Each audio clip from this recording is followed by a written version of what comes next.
Secretos Literarios presenta San Manuel Bueno, mártir, de Miguel de Unamuno, narrado por Josman Pinram. Si solo en esta vida esperamos en Cristo, somos los más miserables de los hombres todos. San Pablo, 1 Corintios 15, 19, 1. Ahora que el obispo de la diócesis de Renada, a la que pertenece esta mi querida aldea de Valverde de Lucerna, anda a lo que se dice, promoviendo el proceso para la beatificación de nuestro don Manuel, o mejor, San Manuel Bueno, que fue en esta párroco. Quiero dejar aquí consignado a modo de confesión, y solo Dios sabe, que no yo, con qué destino, todo lo que sé y recuerdo de aquel varón matriarcal que llenó toda la más entrañada vida de mi alma, que fue mi verdadero padre espiritual, el padre de mi espíritu del mío, el de Ángela Carballino. Al otro, a mi padre carnal y temporal, apenas sí le conocí, pues se me murió siendo yo muy niña. Sé que había llegado de forastero a nuestra Valverde de Lucerna, que aquí arraigó al casarse con mi madre. Trajo consigo unos cuantos libros, El Quijote, obras de teatro clásico, algunas novelas, historias, el Bertoldo, todo revuelto, y de esos libros, los únicos casi que había en toda la aldea, devoré yo en sueños siendo niña. Mi buena madre apenas si me contaba hechos o dichos de mi padre, los de don Manuel, a quien, como todo el pueblo, adoraba, de quien estaba enamorada, claro que castísimamente, le habían borrado el recuerdo de los de su marido, a quien encomendaba a Dios y fervorosamente cada día al rezar el rosario. De nuestro don Manuel me acuerdo como si fuese de cosa de ayer, siendo yo niña a mis 10 años, antes que me llevaran al colegio de religiosas de la ciudad catedralicia de Renada. Tendría él, nuestro santo, entonces unos 37 años. Era alto, delgado, erguido. Llevaba la cabeza como nuestra peña del Buitre lleva su cresta, y había en sus ojos toda la hondura azul de nuestro lago. Se llevaba las miradas de todos, y tras ellas los corazones, y él, al mirarnos, parecía traspasando la carne como un cristal, mirarnos al corazón. Todos le queríamos, pero sobre todo los niños. ¿Qué cosas nos decía? Eran cosas, no palabras. Empezaba el pueblo a olerle la santidad.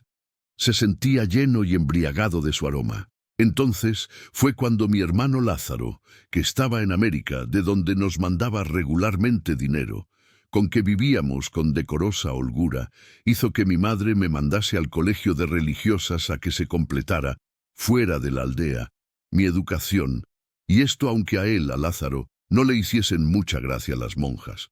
Pero como ahí nos escribía, no hay hasta ahora, que yo sepa, colegios laicos y progresivos, y menos para señoritas, hay que atenerse a lo que haya. Lo importante es que Angelita se pula y que no siga entre esas zafias aldeanas. Y entré en el colegio pensando en un principio hacerme en él maestra, pero luego se me atragantó la pedagogía. 2. En el colegio conocí a niñas de la ciudad e intimé con algunas de ellas, pero seguía atenta a las cosas y a las gentes de nuestra aldea, de la que recibía frecuentes noticias y tal vez alguna visita, y hasta el colegio llegaba la fama de nuestro párroco, de quien empezaba a hablarse en la ciudad episcopal. Las monjas no hacían sino interrogarme respecto a él. Desde muy niña alimenté, no sé bien cómo, curiosidades, preocupaciones e inquietudes debidas, en parte al menos, a aquel revoltijo de libros de mi padre, y todo ello se me medró en el colegio, en el trato, sobre todo, con una compañera que se me aficionó desmedidamente, y que unas veces me proponía que entrásemos juntas a la vez en un mismo convento, jurándonos, y hasta firmando el juramento con nuestra sangre, hermandad perpetua, y otras veces me hablaba, con los ojos semicerrados, de novios y de aventuras matrimoniales.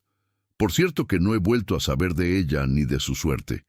Y eso, que cuando se hablaba de nuestro don Manuel, o cuando mi madre me decía algo de él en sus cartas, y era en casi todas, que yo leía a mi amiga, ésta exclamaba como en arrobo: «¡Qué suerte, chica, la de poder vivir cerca de un santo así, de un santo vivo, de carne y hueso, y poder besarle la mano!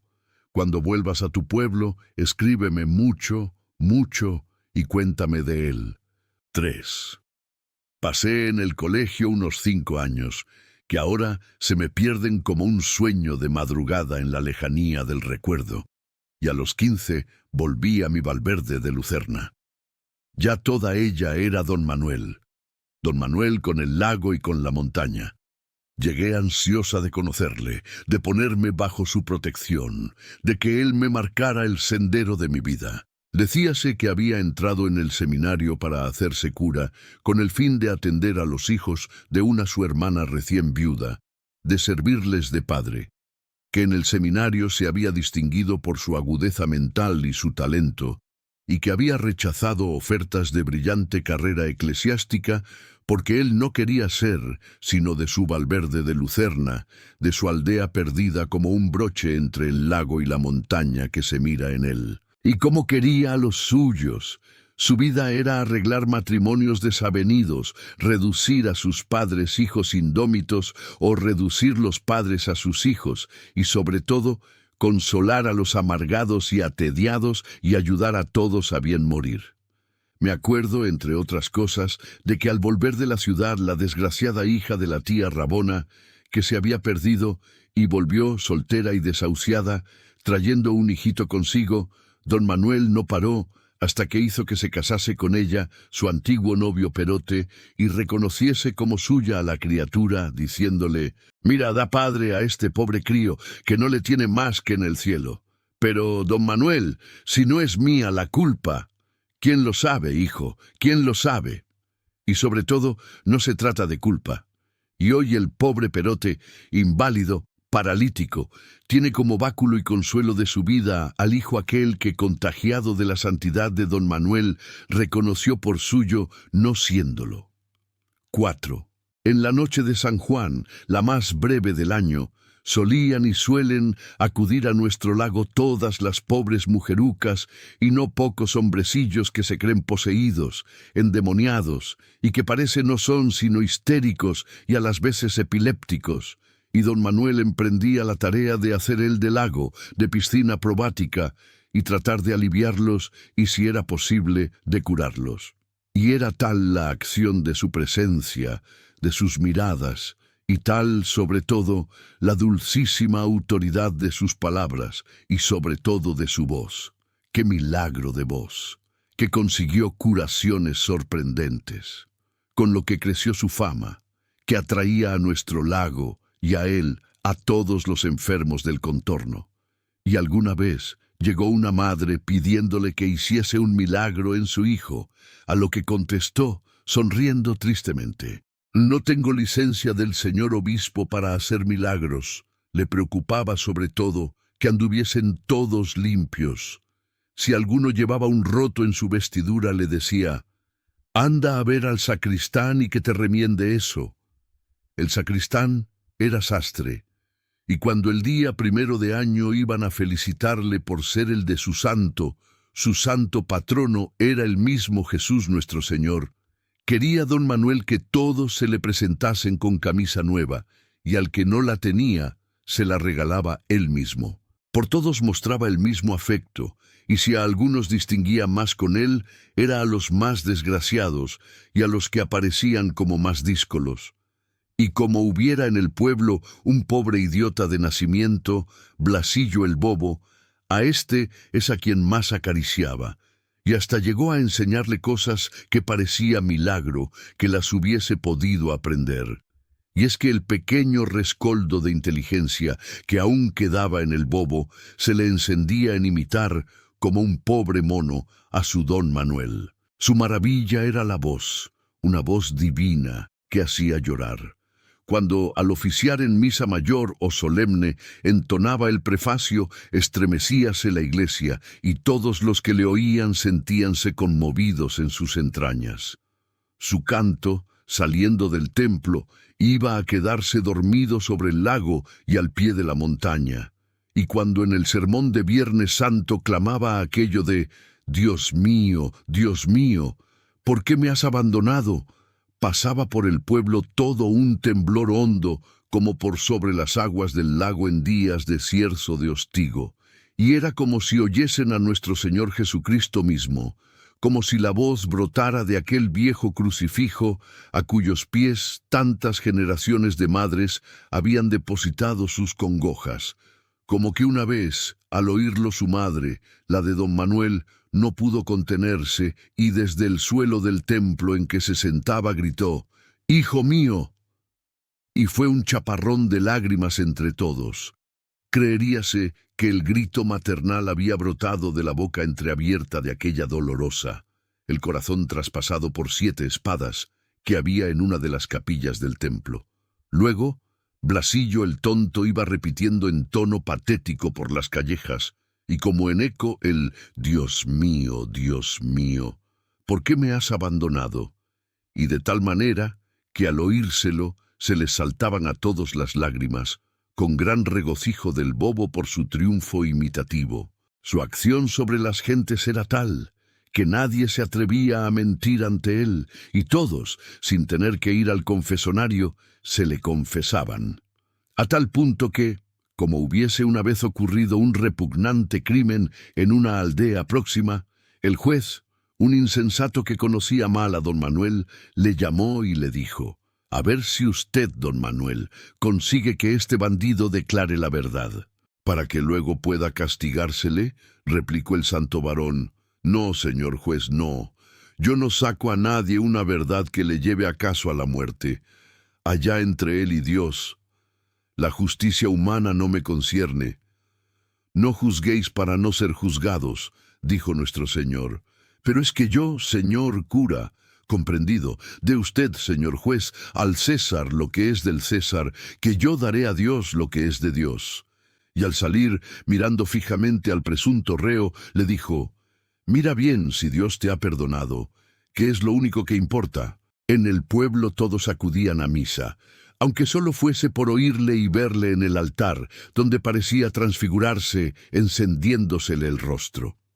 Había un santo ejercicio que introdujo en el culto popular, y es que, reuniendo en el templo a todo el pueblo, hombres y mujeres, viejos y niños, unas 1000 personas, recitábamos al unísono, en una sola voz, el credo: «Creo en Dios, Padre Todopoderoso, Criador del cielo y de la tierra», y lo que sigue, y no era un coro, sino una sola voz, una voz simple y unida, fundidas todas en una y haciendo como una montaña, cuya cumbre, perdida a las veces en nubes, era don Manuel.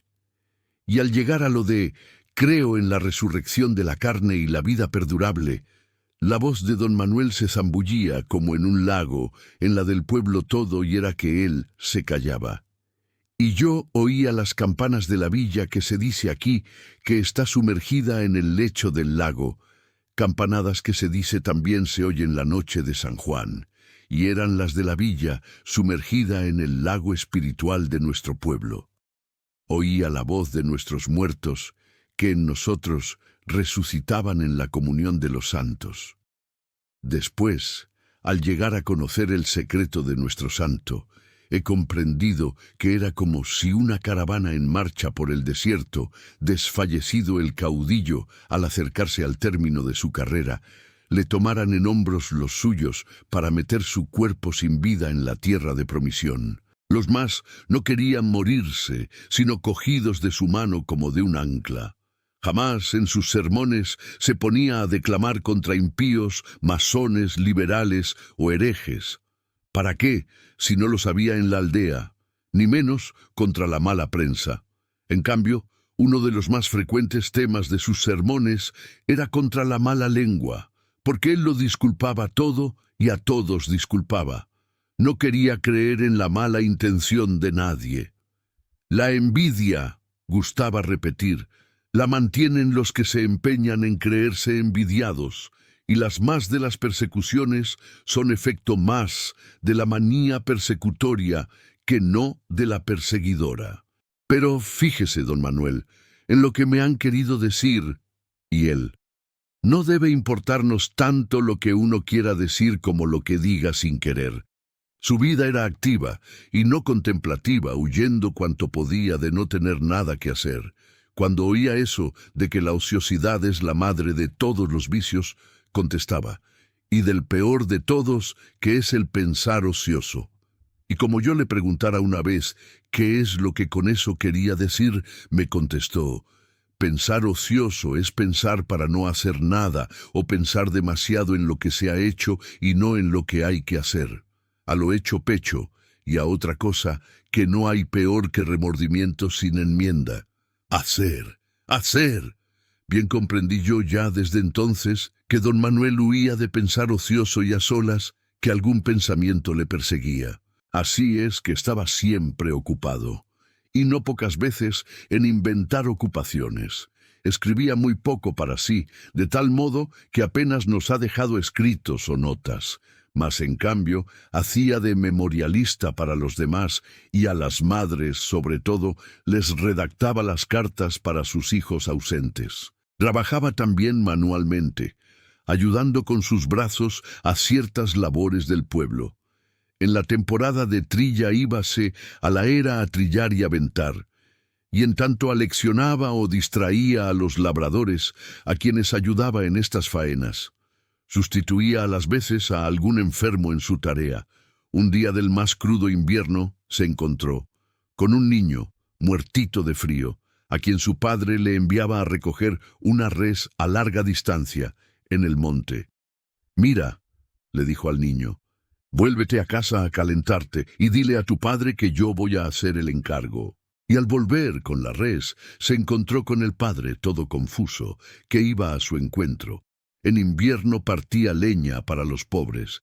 Cuando se secó aquel magnífico nogal, un nogal matriarcal, le llamaba, a cuya sombra había jugado de niño y con cuyas nueces se había durante tantos años regalado, pidió el tronco, se lo llevó a su casa y después de labrar en él 6 tablas que guardaba al pie de su lecho, hizo del resto leña para calentar a los pobres. Solía hacer también las pelotas para que jugaran los mozos y no pocos juguetes para los niños.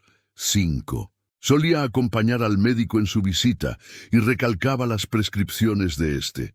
Se interesaba, sobre todo, en los embarazos y en la crianza de los niños, y estimaba como una de las mayores blasfemias aquello de teta y gloria, y lo otro de angelitos al cielo. Le conmovía profundamente la muerte de los niños. Un niño que nace muerto o que se muere recién nacido y un suicidio, me dijo una vez, son para mí de los más terribles misterios. Un niño en cruz. Y como una vez, por haberse quitado uno la vida, le preguntara el padre del suicida, un forastero, si le daría tierra sagrada, le contestó, seguramente, pues en el último momento, en el segundo de la agonía, se arrepintió sin duda alguna. Iba también a menudo a la escuela a ayudar al maestro, a enseñar con él, y no solo el catecismo, y es que huía de la ociosidad y de la soledad, de tal modo que por estar con el pueblo, y sobre todo con el mocerío y la chiquillería, solía ir al baile. Y más de una vez se puso en él a tocar el tamboril para que los mozos y las mozas bailasen, y esto, que en otro hubiera parecido grotesca profanación del sacerdocio, en él tomaba un sagrado carácter y como de rito religioso. Sonaba el ángelus, dejaba el tamboril y el palillo, se descubría, y todos con él, y rezaba. El ángel del Señor anunció a María, Ave María. Y luego, y ahora a descansar para mañana. 6. Lo primero, decía, es que el pueblo esté contento, que estén todos contentos de vivir. El contentamiento de vivir es lo primero de todo. Nadie debe querer morirse hasta que Dios quiera. Pues yo sí, le dijo una vez una recién viuda. Yo quiero seguir a mi marido. ¿Y para qué?, le respondió. Quédate aquí para encomendar su alma a Dios. En una boda dijo una vez, «Ay, si pudiese cambiar el agua toda de nuestro lago en vino, en un vinillo que por mucho que de él se bebiera, alegrara siempre, sin emborrachar nunca, o por lo menos con una borrachera alegre. Una vez pasó por el pueblo una banda de pobres titiriteros. El jefe de ella, que llegó con la mujer gravemente enferma y embarazada, y con 3 hijos que le ayudaban, hacía de payaso. Mientras él estaba en la plaza del pueblo, haciendo reír a los niños y aun a los grandes, ella, sintiéndose de pronto gravemente indispuesta, se tuvo que retirar y se retiró escoltada por una mirada de congoja del payaso y una risotada de los niños. Y escoltada por don Manuel, que luego, en un rincón de la cuadra de la posada, le ayudó a bien morir. Y cuando acabada la fiesta supo el pueblo y supo el payaso la tragedia, fuéronse todos a la posada, y el pobre hombre, diciendo con llanto en la voz: «Bien se dice, señor cura, que es usted todo un santo». Se acercó a éste, queriendo tomarle la mano para besársela, pero don Manuel se adelantó, y tomándosela al payaso, pronunció ante todos: «El santo eres tú, honrado payaso. Te vi trabajar y comprendí que no solo lo haces para dar pan a tus hijos, sino también para dar alegría a los de los otros. Y yo te digo que tu mujer, la madre de tus hijos, a quien he despedido a Dios mientras trabajabas y alegrabas, descansa en el Señor, y que tú irás a juntarte con ella, ya que te paguen riendo los ángeles, a los que haces reír en el cielo de contento». Y todos, niños y grandes, lloraban y lloraban tanto de pena como de un misterioso contento en que la pena se ahogaba. Y más tarde, recordando aquel solemne rato, he comprendido que la alegría imperturbable de don Manuel era la forma temporal y terrena de una infinita y eterna tristeza que con heroica santidad recataba a los ojos y a los oídos de los demás. 7. Con aquella su constante actividad, con aquel mezclarse en las tareas y las diversiones de todos, parecía querer huir de sí mismo, querer huir de su soledad. «Le temo a la soledad», repetía. Mas, aún así, de cuando en cuando se iba solo, orilla del lago, a las ruinas de aquella vieja abadía, donde aún parecen reposar las almas de los piadosos cistercienses, a quienes ha sepultado en el olvido la historia. Allí está la celda del llamado Padre Capitán, y en sus paredes se dice que aún quedan señales de las gotas de sangre con que las salpicó al mortificarse. ¿Qué pensaría allí nuestro don Manuel? Lo que sí recuerdo es que como una vez, hablando de la abadía, le preguntase yo cómo era que no se le había ocurrido ir al claustro, me contestó: «No es, sobre todo porque tenga como tengo, mi hermana viuda y mis sobrinos, a quienes sostener que Dios ayuda a los pobres, sino porque yo no nací para ermitaño, para anacoreta. La soledad me mataría el alma, y en cuanto a un monasterio, mi monasterio es Valverde de Lucerna. Yo no debo vivir solo, yo no debo morir solo. Debo vivir para mi pueblo, morir para mi pueblo. ¿Cómo voy a salvar mi alma si no salvo la de mi pueblo? Pero es que ha cabido santos ermitaños solitarios», le dije. «Sí, a ellos les dio el Señor la gracia de soledad que a mí me ha negado, y tengo que resignarme. Yo no puedo perder a mi pueblo para ganarme el alma. Así me ha hecho Dios. Yo no podría soportar las tentaciones del desierto. Yo no podría llevar solo la cruz del nacimiento». 8. He querido con estos recuerdos, de los que vive mi fe, retratar a nuestro don Manuel tal como era cuando yo, mocita de cerca de 16 años, volví del colegio de religiosas de Renada a nuestro monasterio de Valverde de Lucerna y volví a ponerme a los pies de su abad. «Hola, la hija de la Simona», me dijo en cuanto me vio, «y hecha ya toda una moza, y sabiendo francés, y bordar y tocar el piano, y qué sé yo qué más. Ahora, a prepararte para darnos otra familia. Y tu hermano Lázaro, ¿cuándo vuelve? Sigue en el Nuevo Mundo, ¿no es así?» «Sí, señor, sigue en América, el Nuevo Mundo, y nosotros en el Viejo». «Pues bueno, cuando le escribas, dile de mi parte, de parte del cura, que estoy deseando saber cuándo vuelve del Nuevo Mundo a este Viejo trayéndome las novedades de por allá. y dile que encontrará al lago y a la montaña como los dejó. Cuando me fui a confesar con él, mi turbación era tanta que no acertaba a articular palabra. Recé el yo pecador, balbuciendo, casi sollozando, y él que lo observó me dijo: «Pero, ¿qué te pasa, corderilla? ¿De qué o de quién tienes miedo? Porque tú no tiemblas ahora al peso de tus pecados, ni por temor de Dios, no. Tú tiemblas de mí, ¿no es eso?» Me eché a llorar. «Pero, ¿qué es lo que te han dicho de mí? ¿Qué leyendas son esas? ¿Acaso tu madre? Vamos, vamos, cálmate y haz cuenta que estás hablando con tu hermano». Me animé y empecé a confiarle mis inquietudes, mis dudas, mis tristezas. «Bah, bah, bah. ¿Y dónde has leído eso, Marisabidilla? Todo eso es literatura. No te des demasiado a ella, ni siquiera a Santa Teresa. Y si quieres distraerte, lee el Bertoldo, que leía tu padre». Salí de aquella mi primera confesión con el santo hombre profundamente consolada. Y aquel mi temor primero, aquel más que respeto miedo, con que me acerqué a él, trocóse en una lástima profunda. Era yo entonces una mocita, una niña casi, pero empezaba a ser mujer. Sentía en mis entrañas el jugo de la maternidad, y al encontrarme en el confesonario junto al santo varón, sentí como una callada confesión suya en el susurro sumiso de su voz. Y recordé cómo cuando, al clamar él en la iglesia las palabras de Jesucristo: Dios mío, ¿por qué me has abandonado?», su madre, la de don Manuel, respondió desde el suelo: «Hijo mío». Y oí este grito que desgarraba la quietud del templo. Y volví a confesarme con él para consolarle.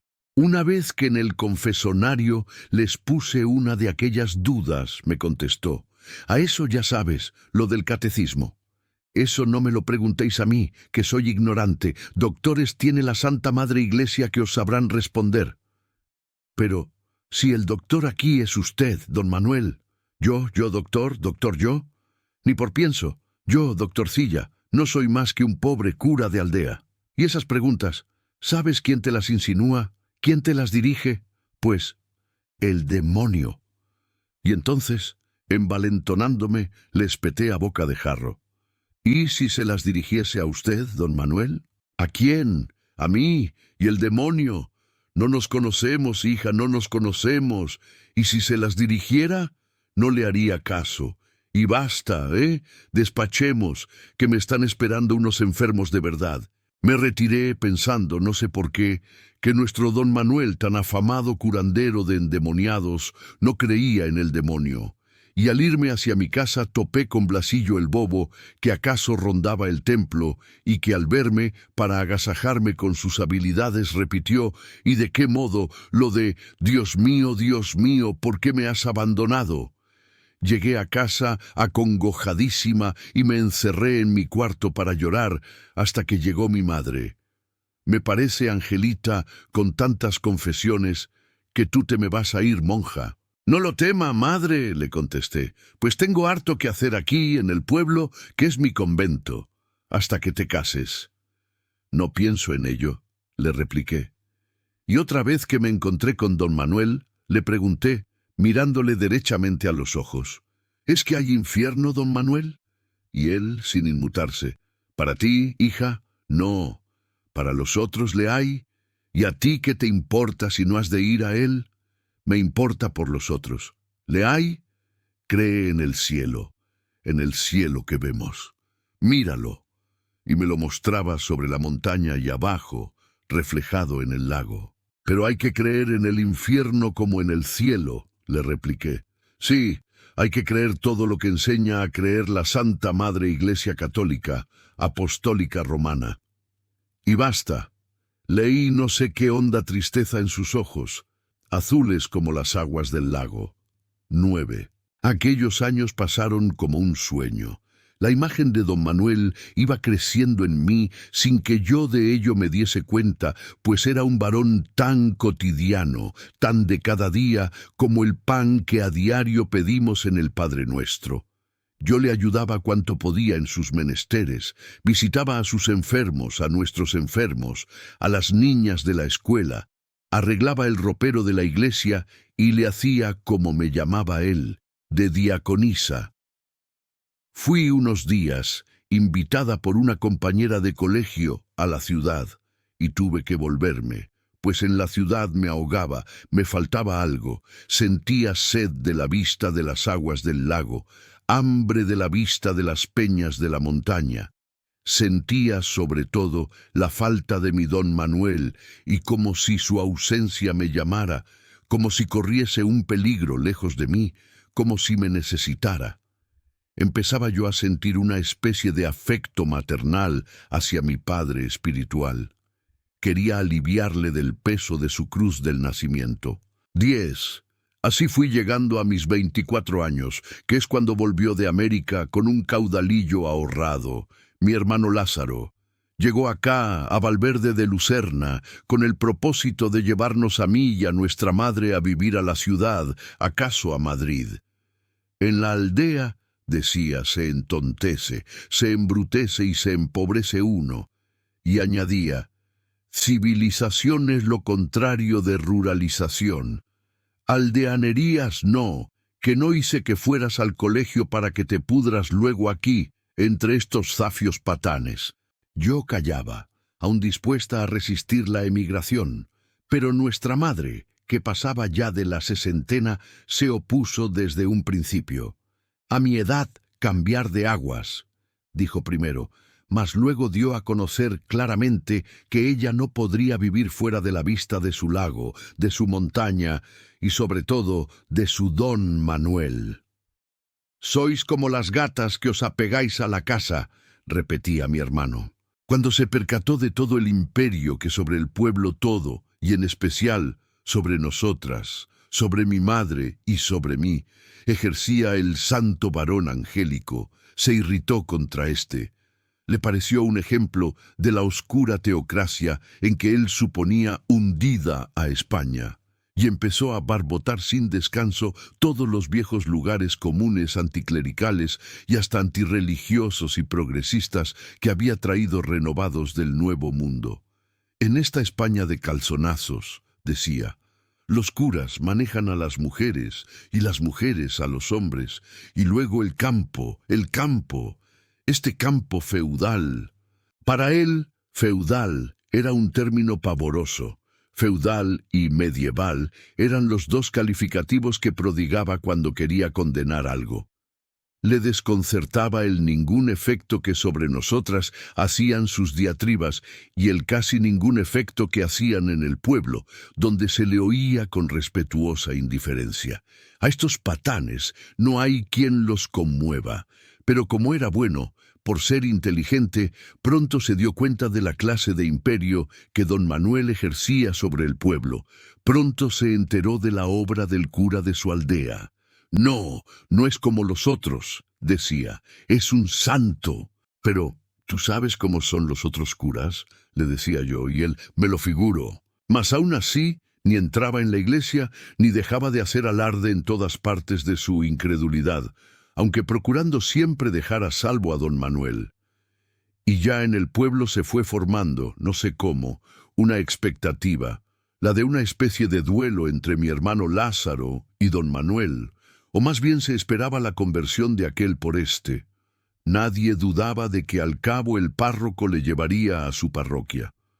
Lázaro, por su parte, ardía en deseos, me lo dijo luego, de ir a oír a don Manuel, de verle y oírle en la iglesia, de acercarse a él y con él conversar, de conocer el secreto de aquel su imperio espiritual sobre las almas, y se hacía de rogar para ello, hasta que al fin, por curiosidad, decía, fue a oírle. Sí, esto es otra cosa, me dijo luego de haberle oído. No es como los otros, pero a mí no me la da. Es demasiado inteligente para creer todo lo que tiene que enseñar. Pero, ¿es que le crees un hipócrita?, le dije. Hipócrita, no, pero es el oficio del que tiene que vivir. En cuanto a mí, mi hermano se empeñaba en que yo leyese de libros que él trajo y de otros que me incitaba a comprar. Con que tu hermano Lázaro, me decía don Manuel, se empeña en que leas, pues lee, hija mía, lee, y dale así gusto. Sé que no has de leer sino cosa buena. Lee aunque sean novelas. No son mejores las historias que llaman verdaderas. Vale más que leas que no el que te alimentes de chismes y comadrerías del pueblo. Pero lee, sobre todo, libros de piedad que te den contento de vivir, un contento apacible y silencioso. Le tenía él. 11. Por entonces enfermó de muerte y se nos murió nuestra madre, y en sus últimos días todo su hipo era que don Manuel convirtiese a Lázaro, a quien esperaba volver a ver un día en el cielo, en un rincón de las estrellas, desde donde se viese el lago y la montaña de Valverde de Lucerna. Ella se iba ya a ver a Dios. Usted no se va, le decía don Manuel, usted se queda, su cuerpo aquí, en esta tierra, y su alma también aquí, en esta casa, viendo y oyendo a sus hijos, aunque éstos ni la vean ni la oigan. Pero yo, padre, dijo, voy a ver a Dios. Dios, hija mía, está aquí como en todas partes, y le verá usted desde aquí, y a todos nosotros en él, y a él en nosotros. Dios se lo pague, le dije. El contento con que tu madre se muere, me dijo, será su eterna vida. Y volviéndose a mi hermano Lázaro, su cielo es seguir viéndote, y ahora es cuando hay que salvarla. Dile que rezarás por ella, pero, dile que rezarás por ella a quien debes la vida, y sé que una vez que se lo prometas rezarás, y sé que luego que reces. Mi hermano, acercándose arrasado sus ojos en lágrimas, a nuestra madre agonizante, le prometió solemnemente rezar por ella. Y yo en el cielo por ti, por vosotros, respondió mi madre, besando el crucifijo, y puestos sus ojos en los de don Manuel, entregó su alma a Dios. En tus manos encomiendo mi espíritu, rezó el santo varón. 12. Quedamos mi hermano y yo solos en la casa. Lo que pasó en la muerte de nuestra madre puso a Lázaro en relación con don Manuel, que pareció descuidar algo a sus demás pacientes, a sus demás menesterosos, para atender a mi hermano. Íbanse por las tardes de paseo, orilla del lago o hacia las ruinas, vestidas de hiedra, de la vieja abadía de cistercienses. Es un hombre maravilloso, me decía Lázaro. Ya sabes que dicen que en el fondo de este lago hay una villa sumergida y que en la noche de San Juan, a las 12, se oyen las campanadas de su iglesia. Sí, le contestaba yo, una villa feudal y medieval. Y creo, añadía, que en el fondo del alma de nuestro don Manuel hay también sumergida, ahogada, una villa, y que alguna vez se oyen sus campanadas.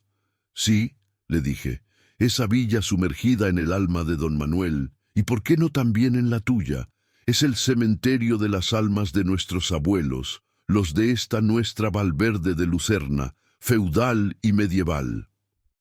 13. Acabó mi hermano por ir a misa siempre, a oír a don Manuel, y cuando se dijo que cumpliría con la parroquia, que comulgaría cuando los demás comulgasen, recorrió un íntimo regocijo al pueblo todo, que creyó haberle recobrado. Pero fue un regocijo tan limpio, que Lázaro no se sintió vencido ni disminuido. Y llegó el día de su comunión, ante el pueblo todo, con el pueblo todo.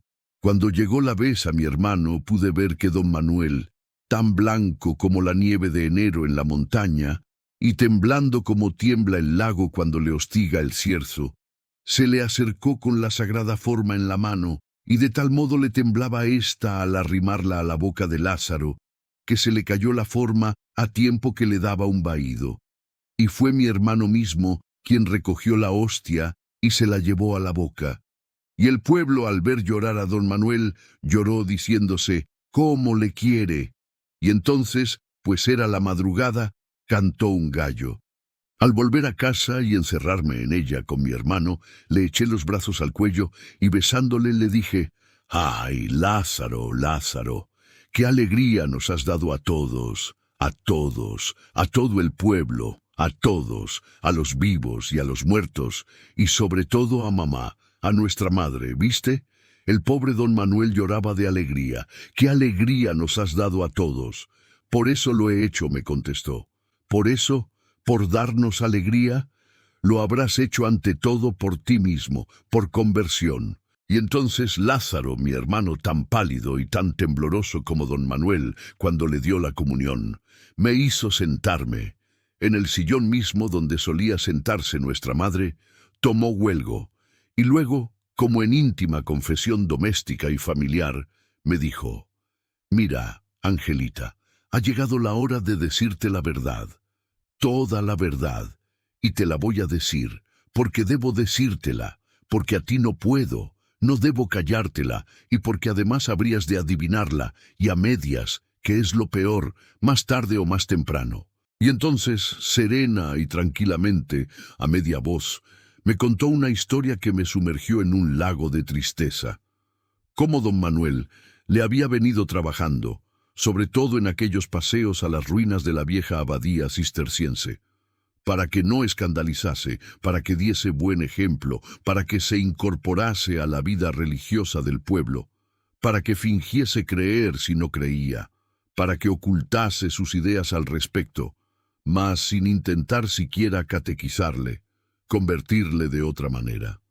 «Pero, ¿es eso posible?», exclamé consternada. «Y tan posible, Germana, y tan posible». Y cuando yo le decía: «Pero, ¿es usted, el sacerdote, el que me aconseja que finja?», él, balbuciente: «¿Fingir? Fingir no, eso no es fingir. Toma agua bendita», que dijo alguien, «y acabarás creyendo». Y como yo, mirándole a los ojos, le dijese: «¿Y usted, celebrando misa, ha acabado por creer?», él bajó la mirada y se le llenaron los ojos de lágrimas, y así es como le arranqué su secreto. «¡Lázaro!», gemí, y en aquel momento pasó por la calle Blasillo el bobo, clamando su Dios mío, ¿por qué me has abandonado?». Y Lázaro se estremeció creyendo oír la voz de don Manuel, acaso la de nuestro Señor Jesucristo. «Entonces», prosiguió mi hermano, «comprendí sus móviles y con esto comprendí su santidad, porque es un santo, hermana, todo un santo. No trataba, al emprender ganarme para su santa causa, porque es una causa santa, santísima, arrogarse un triunfo, sino que lo hacía por la paz, por la felicidad, por la ilusión, si quieres, de los que le están encomendados. Comprendí que si los engaña así, si es que esto es engaño, no es por medrar. Me rendí a sus razones, y he aquí mi conversión. Y no me olvidaré jamás del día en que, diciéndole yo: «Pero, don Manuel, la verdad ante todo», él temblando me susurró al oído, y eso que estábamos solos en medio del campo: «¿La verdad? La verdad, Lázaro, ¿es acaso algo terrible, algo intolerable, algo mortal? La gente sencilla no podría vivir con ella. ¿Y por qué me la deja entrever ahora aquí como confesión?», le dije. Y él: «Porque si no me atormentaría tanto, que acabaría gritándola en medio de la plaza, y eso jamás, jamás, jamás. Yo estoy para hacer vivir a las almas de mis feligreses, para hacerlos felices, para hacerles que se sueñen inmortales y no para matarlos. Lo que aquí hace falta es que vivan sanamente, que vivan en unanimidad de sentido, y con la verdad, con mi verdad, no vivirían, que vivan, y esto ha de la Iglesia, hacerlos vivir. Religión verdadera.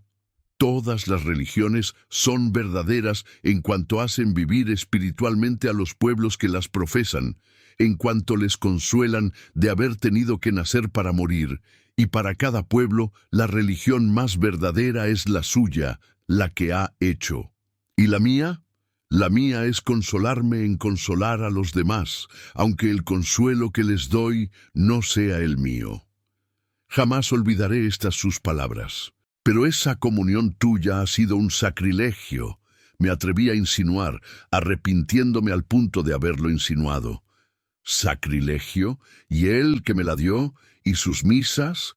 ¡Qué martirio!, exclamé. Y ahora, añadió mi hermano, Hay otro más para consolar al pueblo. Para engañarle, dije. Para engañarle no, me replicó, sino para corroborarle en su fe.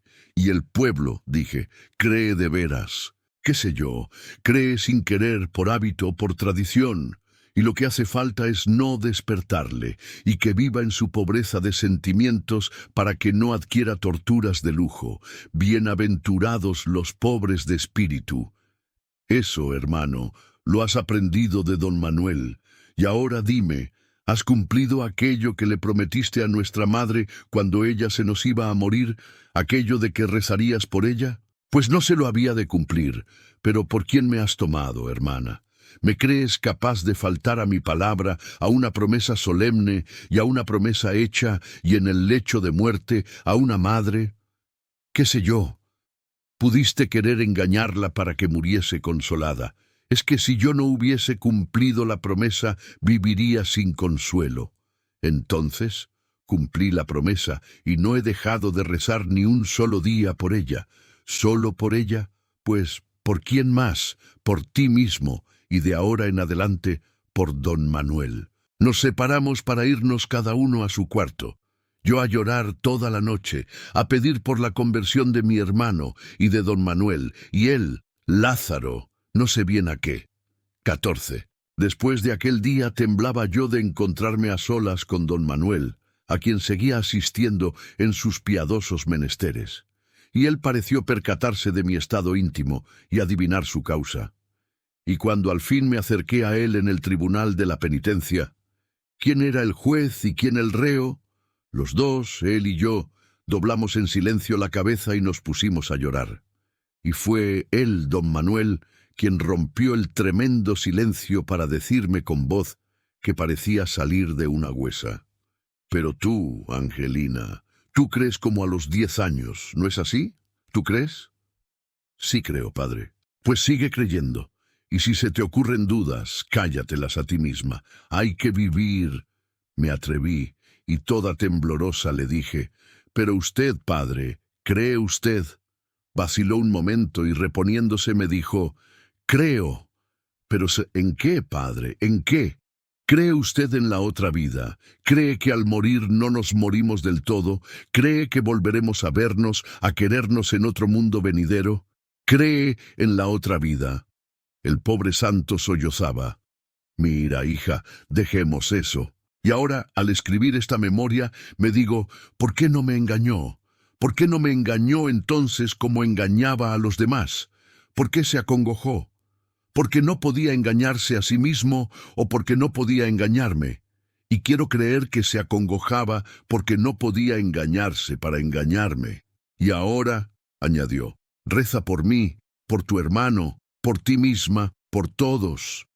Hay que vivir y hay que dar vida. Y después de una pausa, ¿y por qué no te casas, Angelina? Ya sabe usted, padre mío, ¿por qué? Pero no, tienes que casarte. Entre Lázaro y yo te buscaremos un novio, porque a ti te conviene casarte para que se te curen esas preocupaciones. ¿Preocupaciones, don Manuel? Yo sé bien lo que me digo, y no te acongojes demasiado por los demás, que harto tiene cada cual con tener que responder de sí mismo. Y que sea usted, don Manuel, el que me diga eso, que sea usted el que aconseje que me case para responder de mí y no acuitarme por los demás, que sea usted. Tienes razón, Angelina. No sé ya lo que me digo, no sé ya lo que me digo desde que estoy confesándome contigo. Y sí, hay que vivir, hay que vivir. Y cuando yo iba a levantarme para salir del templo, me dijo, «Y ahora, Angelina, en nombre del pueblo, ¿me absuelves?» Me sentí como penetrada de un misterioso sacerdocio y le dije, «En nombre de Dios, Padre, Hijo y Espíritu Santo, le absuelvo, Padre». Y salimos de la iglesia, y al salir se me estremecían las entrañas maternales. 15. Mi hermano, puesto ya del todo al servicio de la obra de don Manuel, era su más asiduo colaborador y compañero. Los anudaba, además, el común secreto. Le acompañaba en sus visitas a los enfermos, a las escuelas, y ponía su dinero a disposición del santo varón, y poco faltó para que no aprendiera a ayudarle a misa, e iba entrando cada vez más en el alma insondable de don Manuel.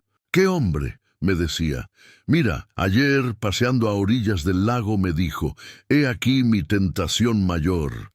Y como yo le interrogase con la mirada, añadió, «Mi pobre padre, que murió de cerca de 90 años, se pasó la vida, según me lo confesó él mismo, torturado por la tentación del suicidio, que le venía no recordaba desde cuándo, de nación decía, y defendiéndose de ella. Y esa defensa fue su vida.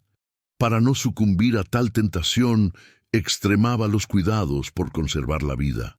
Me contó escenas terribles, me parecía como una locura, y yo la he heredado.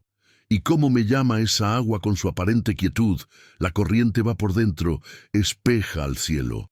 Mi vida, Lázaro, es una especie de suicidio continuo, un combate contra el suicidio que es igual, pero que vivan ellos, que vivan los nuestros. Y luego añadió, aquí se remansa el río en lago, para luego, bajando a la meseta, precipitarse en cascadas, saltos y torrenteras por las hoces y encañadas junto a la ciudad, y así remansa la vida, aquí en la aldea. Pero la tentación del suicidio es mayor aquí, junto al remanso que espeja la noche de estrellas, que no junto a las cascadas que dan miedo. Mira, Lázaro, he asistido a bien morir a pobres aldeanos, ignorantes, analfabetos que apenas sí habían salido de la aldea, y he podido saber de sus labios, y cuando no adivinarlo, la verdadera causa de su enfermedad de muerte, y he podido mirar allí, a la cabecera de su lecho de muerte, toda la negrura de la cima del tedio de vivir. 1000 veces peor que el hambre. Sigamos pues, Lázaro, suicidándonos en nuestra obra y en nuestro pueblo, y que sueñe este vida como el lago sueña el cielo. Otra vez, me decía también mi hermano, cuando volvíamos acá vimos a una zagala, una cabrera, que niesta sobre un picacho de la falda de la montaña, a la vista del lago, estaba cantando con una voz más fresca que las aguas de este. Don Manuel me detuvo, y señalándome la dijo, «Mira, parece como si se hubiera acabado el tiempo, como si esa zagala hubiese estado ahí siempre, y como está, y cantando como está, y como si hubiera de seguir estando así siempre, como estuvo cuando empezó mi conciencia, como estará cuando se me acabe. Esa zagala forma parte, con las rocas, las nubes, los árboles, las aguas, de la naturaleza y no de la historia. ¿Cómo siente, cómo anima don Manuel a la naturaleza? Nunca olvidaré el día de la nevada en que me dijo, «¿Has visto, Lázaro, misterio mayor que el de la nieve cayendo en el lago y muriendo en él mientras cubre con su toca a la montaña?» 16. Don Manuel tenía que contener a mi hermano en su celo y en su inexperiencia de neófito. Y como supiese que éste andaba predicando contra ciertas supersticiones populares, hubo de decirle, «Déjalos.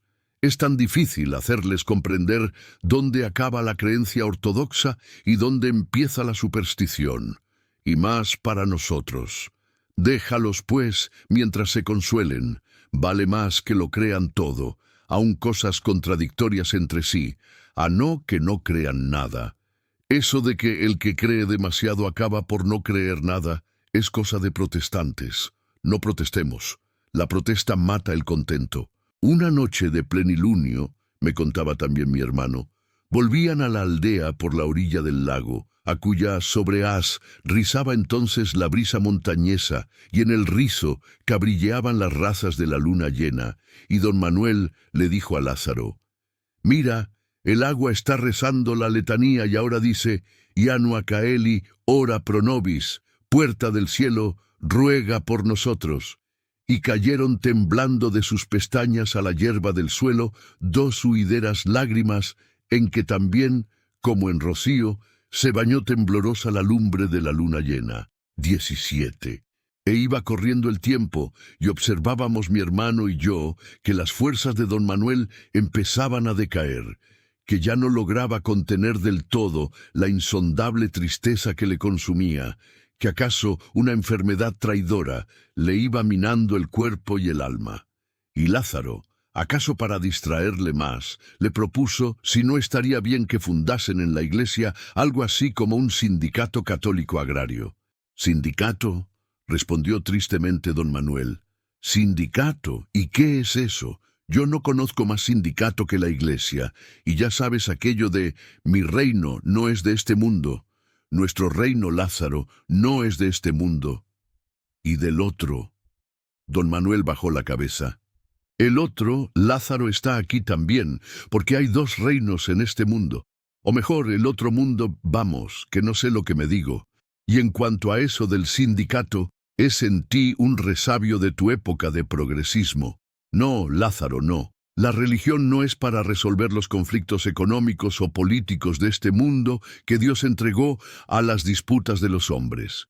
Piensen los hombres, y obren los hombres como pensaren y como obraren, que se consuelen de haber nacido, que vivan lo más contentos que puedan en la ilusión de que todo esto tiene una finalidad.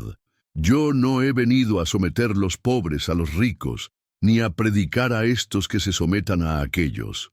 Resignación y caridad, en todos y para todos. Porque también el rico tiene que resignarse a su riqueza y a la vida, y también el pobre tiene que tener caridad para con el rico.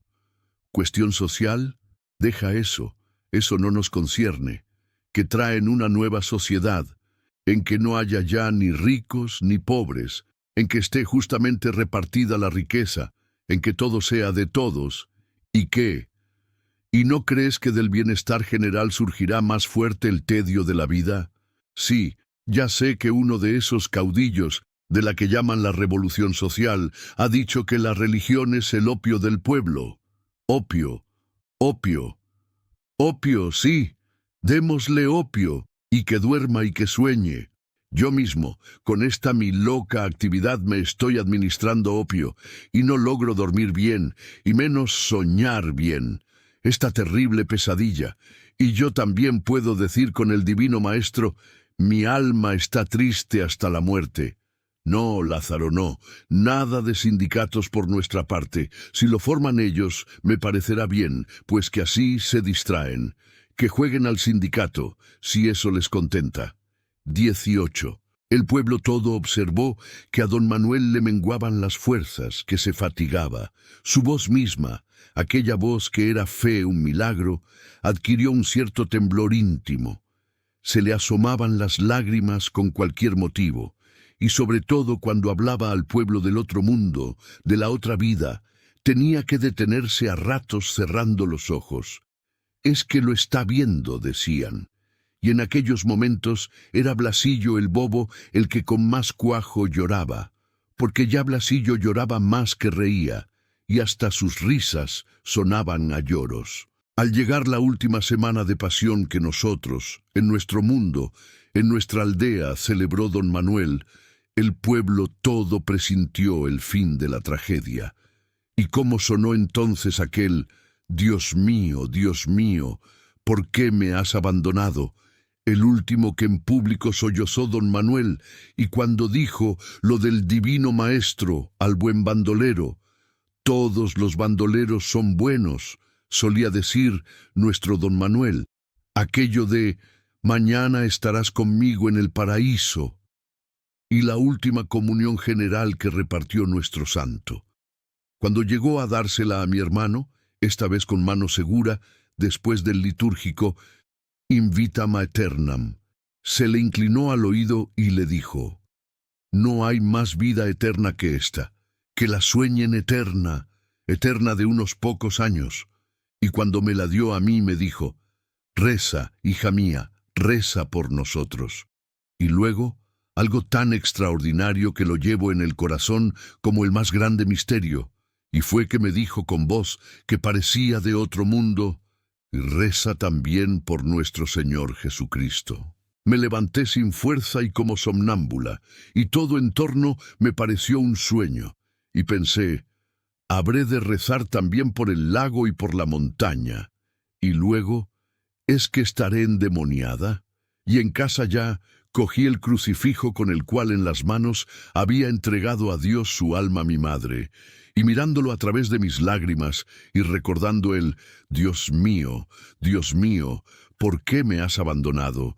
De nuestros dos Cristos, el de esta tierra y el de esta aldea, recé. Hágase tu voluntad así en la tierra como en el cielo, primero y después, y no nos dejes caer en la tentación. Amén. Luego me volví a aquella imagen de la dolorosa, con su corazón traspasado por 7 espadas, que había sido el más doloroso consuelo de mi pobre madre, y recé: Santa María, Madre de Dios, ruega por nosotros pecadores, ahora y en la hora de nuestra muerte. Amén.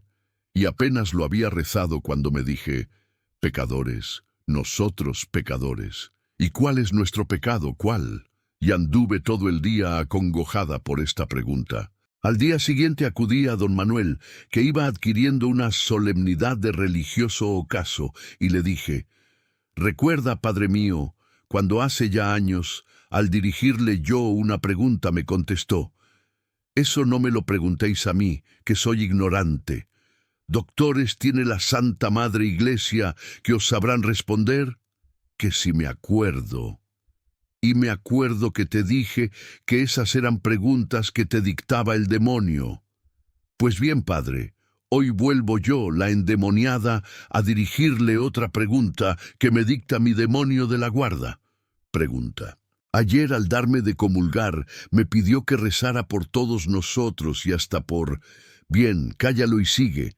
Llegué a casa y me puse a rezar, y al llegar a aquello de ruega por nosotros, pecadores, ahora y en la hora de nuestra muerte, una voz íntima me dijo: pecadores, pecadores nosotros. ¿Y cuál es nuestro pecado? ¿Cuál es nuestro pecado, Padre? ¿Cuál? Me respondió. Ya lo dijo un gran doctor de la Iglesia Católica, Apostólica Española, ya lo dijo el gran doctor de la vida es sueño, ya dijo que el delito mayor del hombre es haber nacido. Ese es, hija, nuestro pecado, el de haber nacido.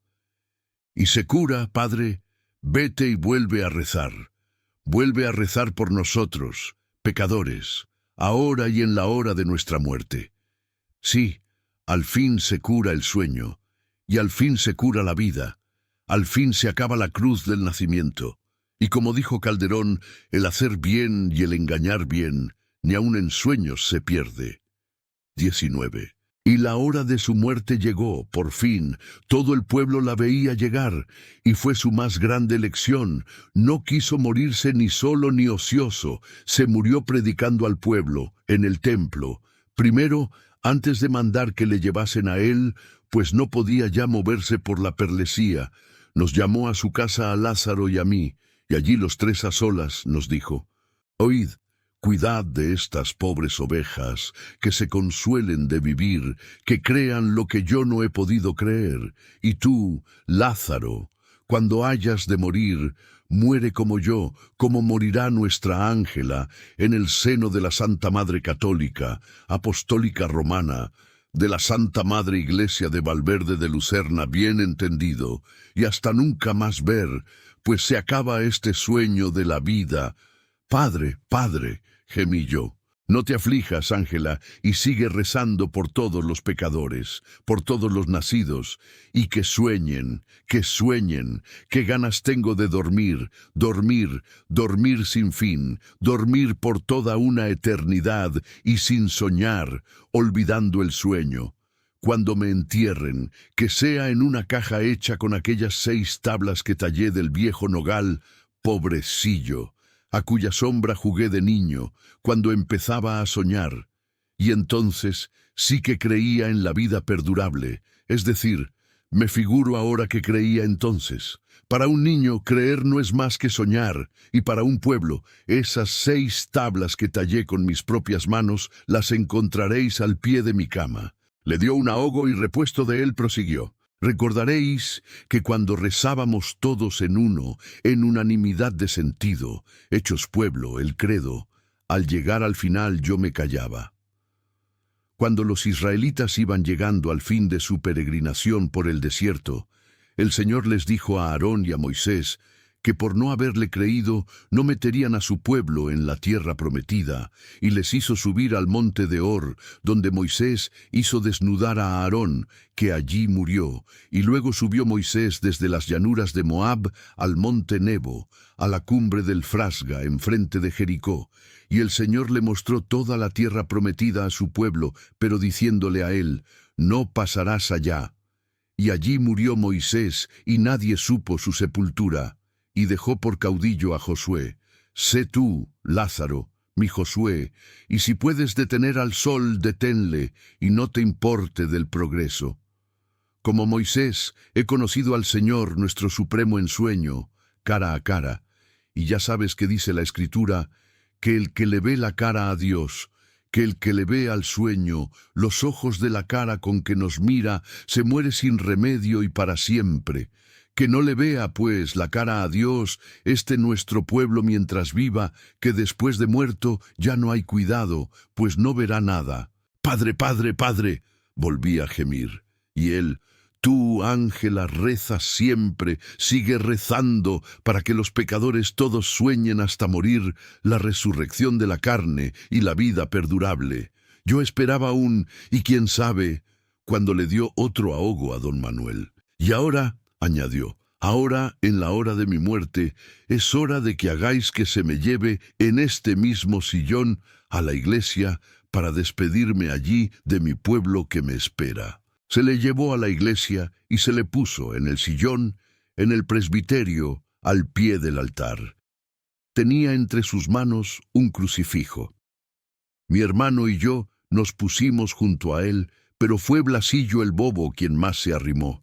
Quería coger de la mano a don Manuel, besársela, y como algunos trataran de impedírselo, don Manuel les reprendió diciéndoles, «Dejadle que se me acerque. Ven, Blasillo, dame la mano». El bobo lloraba de alegría, y luego don Manuel dijo, «Muy pocas palabras, hijos míos, pues apenas me siento con fuerzas, sino para morir, y nada nuevo tengo que deciros. Ya os lo dije todo. Vivid en paz y contentos y esperando que todos nos veamos un día en la valverde de lucerna que hay allí, entre las estrellas de la noche que se reflejan en el lago sobre la montaña. Y rezad, rezad a María Santísima, rezad a nuestro Señor. Sed buenos, que esto basta. Perdonadme el mal que haya podido haceros sin quererlo y sin saberlo. Y ahora, después que os dé mi bendición, rezad todos a una el Padre Nuestro, el Ave María, la Salve y, por último, el Credo. Luego, con el crucifijo que tenía en la mano, dio la bendición al pueblo, florando las mujeres y los niños, y no pocos hombres. Y enseguida empezaron las oraciones, que don Manuel oía en silencio y cogido de la mano por Blasillo, que al son del ruego se iba durmiendo. Primero el Padre Nuestro con su «Hágase tu voluntad así en la tierra como en el cielo». Luego el Santa María con su «Ruega por nosotros pecadores, ahora y en la hora de nuestra muerte». A seguida, la Salve con su «Gimiendo y llorando en este valle de lágrimas». Y por último, el Credo. Y al llegar a la resurrección de la carne y la vida perdurable, todo el pueblo sintió que su santo había entregado su alma a Dios. Y no hubo que cerrarle los ojos, porque se murió con ellos cerrados. Y al ir a despertar a Blasillo, nos encontramos con que se había dormido en el Señor para siempre. Así que hubo que enterrar 2 cuerpos. El pueblo todo se fue enseguida a la casa del santo a recoger reliquias, a repartirse retazos de sus vestiduras, a llevarse lo que pudieran como reliquia y recuerdo del bendito mártir. Mi hermano guardó su breviario, entre cuyas hojas encontró, desecada y como en un herbario, una clavellina pegada a un papel, y en una cruz con una fecha. 20. Nadie en el pueblo quiso creer en la muerte de don Manuel. Todos esperaban verle a diario, y acaso le veían pasar a lo largo del lago y espejado en él o teniendo por fondo la montaña. Todos seguían oyendo su voz, y todos acudían a su sepultura, en torno a la cual surgió todo un culto. Las endemoniadas venían ahora a tocar la cruz de nogal, hecha también por sus manos, y sacada del mismo árbol de donde sacó las 6 tablas en que fue enterrado. Y los que menos queríamos creer que se hubiese muerto éramos mi hermano y yo. Él, Lázaro, continuaba la tradición del santo y empezó a redactar lo que le había oído, notas de que me he servido para esta mi memoria. Él me hizo un hombre nuevo, un verdadero Lázaro, un resucitado, me decía. Él me dio fe. ¿Fe?, le interrumpía yo. Sí, fe. Fe en el consuelo de la vida, fe en el contento de la vida. Él me curó de mi progresismo, porque hay, Ángela, 2 clases de hombres peligrosos y nocivos, los que convencidos de la vida de ultratumba, de la resurrección de la carne, atormentan, como inquisidores que son, a los demás para que despreciando esta vida como transitoria, se ganen la otra, y los que no creyendo más que en este, ¿como acaso tú?, le decía yo. Y sí, y como don Manuel, pero no creyendo más que en este mundo esperan no sé qué sociedad futura y se esfuerzan en negarle al pueblo el consuelo de creer en otro. De modo que hay que hacer que vivan de la ilusión. 21. El pobre cura que llegó a sustituir a don Manuel en el curato entró en Valverde de Lucerna abrumado por el recuerdo del santo y se entregó a mi hermano y a mí para que le guiásemos. No quería sino seguir las huellas del santo. Y mi hermano le decía: poca teología, poca teología, religión, religión. Y yo al oírselo me sonreía, pensando si es que no era también teología lo nuestro. Yo empecé entonces a temer por mi pobre hermano. Desde que se nos murió don Manuel, no cabía decir que viviese. Visitaba a diario su tumba y se pasaba horas muertas contemplando el lago. Sentía morriña de la paz verdadera. No, hermana, no temas. Es otro el lago que me llama, es otra la montaña, no puedo vivir sin él. No mires tanto al lago, le decía yo. Y el contento de vivir, Lázaro, el contento de vivir. Eso para otros pecadores, no para nosotros, que le hemos visto la cara a Dios, a quienes nos ha mirado con sus ojos el sueño de la vida. ¿Qué? ¿Te preparas a ir a ver a don Manuel? No, hermana, no. Ahora y aquí en casa, entre nosotros solos.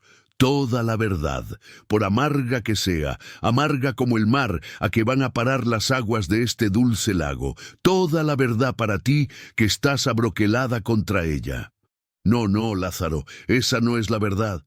La mía, sí, la tuya, pero ¿y la de...? También la de él. Ahora no, Lázaro, ahora no. Ahora cree otra cosa, ahora cree. Mira, Ángela, una de las veces en que al decirme don Manuel que hay cosas que aunque se las diga uno a sí mismo, debe callárselas a los demás, le repliqué que me decía eso por decírselas a él, esas mismas, a sí mismo. Acabó confesándome que creía que más que uno de los grandes santos, acaso el mayor, había muerto sin creer en la otra vida. ¿Es posible?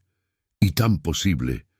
Y ahora, hermana, cuida que no sospechen siquiera aquí, en el pueblo, nuestro secreto. ¿Sospecharlo?, le dije. Si intentase, por locura, explicárselo, no lo entenderían. El pueblo no entiende de palabras, el pueblo no ha entendido más que vuestras obras. Querer exponerles eso sería como leer a unos niños de 8 años unas páginas de Santo Tomás de Aquino, en latín. Bueno, pues cuando yo me vaya, reza por mí, y por él, y por todos. Y por fin le llegó también su hora. Una enfermedad que iba minando su robusta naturaleza pareció exacerbársele con la muerte de don Manuel. No siento tanto tener que morir, me decía en sus últimos días, como que conmigo se muere otro pedazo del alma de don Manuel. Pero lo demás de él vivirá contigo. Hasta que un día hasta los muertos nos moriremos del todo. Cuando se hallaba agonizando entraron, como se acostumbra en nuestras aldeas, los del pueblo a verle agonizar, y encomendaban su alma a don Manuel, a San Manuel Bueno, el mártir. Mi hermano no les dijo nada, no tenía ya nada que decirles, les dejaba dicho todo, todo lo que queda dicho. Era otra laña más entre las dos Valverdes de Lucerna, la del fondo del lago y la que en su sobrehaz se mira. Era ya uno de nuestros muertos de vida, uno también, a su modo, de nuestros santos. 22. Quedé más que desolada, pero en mi pueblo y con mi pueblo. Y ahora, al haber perdido a mi San Manuel, al padre de mi alma, y a mi Lázaro, mi hermano aún más que carnal espiritual, ahora es cuando me doy cuenta de que he envejecido y de cómo he envejecido. Pero es que los he perdido, es que he envejecido, es que me acerco a mi muerte. Hay que vivir. Y Él me enseñó a vivir, Él nos enseñó a vivir, a sentir la vida, a sentir el sentido de la vida, a sumergirnos en el alma de la montaña, en el alma del lago, en el alma del pueblo de la aldea, a perdernos en ellas para quedar en ellas. Él me enseñó con su vida a perderme en la vida del pueblo de mi aldea, y no sentía yo más pasar las horas y los días y los años que no sentía pasar el agua del lago. Me parecía como si mi vida hubiese de ser siempre igual. No me sentía envejecer, no vivía yo en mí, sino que vivía en mi pueblo, y mi pueblo vivía en mí. Yo quería decir lo que ellos, los míos, decían sin querer. Salía a la calle, que era la carretera, y como conocía a todos, vivía en ellos y me olvidaba de mí, mientras que en Madrid, donde estuve alguna vez con mi hermano, como a nadie conocía, sentíame en terrible soledad y torturada por tantos desconocidos. Y ahora, al escribir esta memoria, esta confesión íntima de mi experiencia de la santidad ajena, creo que don Manuel Bueno, que mi San Manuel y que mi hermano Lázaro se murieron creyendo no creer lo que más nos interesa, pero sin creer creerlo, creyéndolo en una desolación activa y resignada. ¿Pero por qué, me he preguntado muchas veces, no trató don Manuel de convertir a mi hermano también con un engaño, con una mentira, fingiéndose creyente sin serlo? Y he comprendido que fue porque comprendió que no le engañaría, que para con él no le serviría el engaño, que sólo con la verdad, con su verdad, le convertiría, que no habría conseguido nada si hubiese pretendido representar para con él una comedia, tragedia más bien, la que representaba para salvar al pueblo. Y así le ganó en efecto para su piadoso fraude. Así le ganó con la verdad de muerte a la razón de vida. Y así me ganó a mí, que nunca dejé transparentar a los otros su divino, su santísimo juego. Y es que creía y creo que Dios nuestro Señor, por no sé qué sagrados y no escudriñados designios, les hizo creerse incrédulos, y que acaso en el acabamiento de su tránsito se les cayó la venda. Y yo creo. 23. Y al escribir esto ahora, aquí, en mi vieja casa materna, a mis más que 50 años, cuando empiezan a blanquear con mi cabeza mis recuerdos, está nevando, nevando sobre el lago, nevando sobre la montaña, nevando sobre las memorias de mi padre, el forastero, de mi madre, de mi hermano Lázaro, de mi pueblo, de mi San Manuel, y también sobre la memoria del pobre Blasillo, de mi Blasillo, y que él me ampare desde el cielo. Y esta nieve borra esquinas y borra sombras, pues hasta de noche la nieve alumbra. Y yo no sé lo que es verdad y lo que es mentira, ni lo que vi y lo que solo soñé, o mejor lo que soñé y lo que solo vi, ni lo que supe ni lo que creí. Ni sé si estoy traspasando a este papel, tan blanco como la nieve, mi conciencia, que en él se ha de quedar, quedándome yo sin ella. ¿Para qué tenerla ya? ¿Es que sé algo? ¿Es que creo algo? ¿Es que esto que estoy aquí contando ha pasado y ha pasado tal y como lo cuento? ¿Es que pueden pasar estas cosas? ¿Es que todo esto es más que un sueño soñado dentro de otro sueño? ¿Seré yo, Ángela Carballino, hoy cincuentona, la única persona que en esta aldea se ve acometida de estos pensamientos extraños para los demás?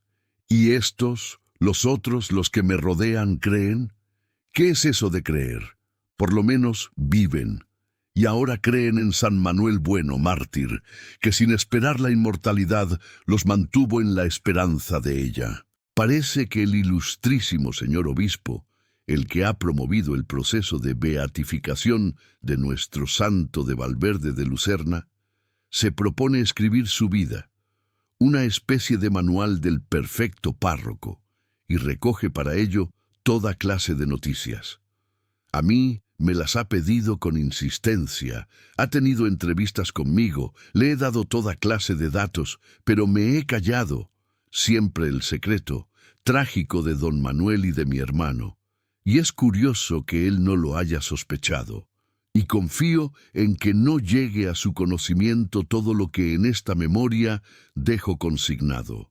Les temo a las autoridades de la tierra, a las autoridades temporales, aunque sean las de la Iglesia. Pero aquí queda esto, y sea de su suerte lo que fuere.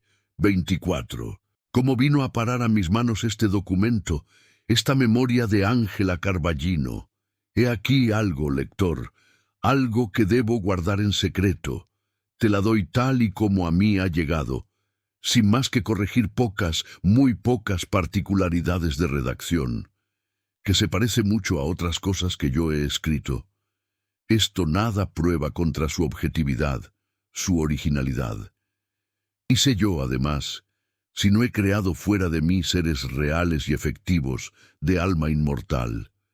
Sé yo si aquel Augusto Pérez, el de mi Nibola Niebla, no tenía razón al pretender ser más real, más objetivo que yo mismo, que pretendía haberlo inventado.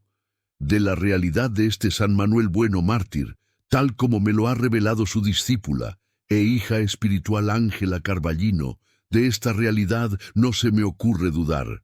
Creo en ella más que creía el mismo santo, creo en ella más que creo en mi propia realidad.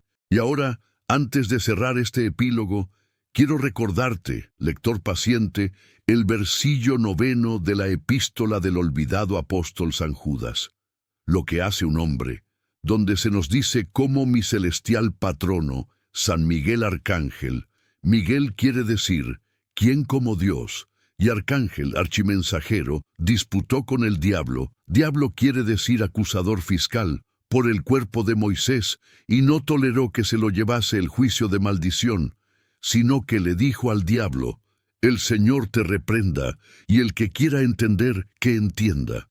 Quiero también, ya que Ángela Carballino mezcló a su relato sus propios sentimientos, ni sé qué otra cosa quepa, comentar yo aquí lo que ella dejó dicho de que si don Manuel y su discípulo Lázaro hubiesen confesado al pueblo su estado de creencia, el pueblo no los habría entendido, ni los habría creído, añado yo. Habrían creído a sus obras y no a sus palabras, porque las palabras no sirven para apoyar las obras, sino que las obras se bastan. Y para un pueblo como el de Valverde de Lucerna no hay más confesión que la conducta. Ni sabe el pueblo qué cosa es fe, ni acaso le importa mucho. Bien sé que en lo que se cuenta en este relato, si se quiere novelesco, y la novela es la más íntima historia, la más verdadera, por lo que no me explico que haya quien se indigne de que se llame novela al Evangelio, lo que es elevarlo, en realidad, sobre un cronicón cualquiera. Bien sé que en lo que se cuenta en este relato no pasa nada.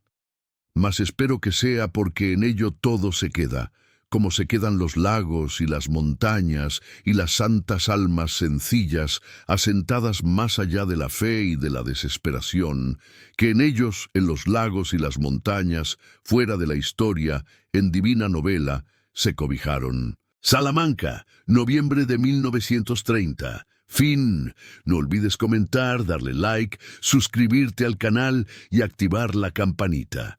Nos vemos en la próxima narración.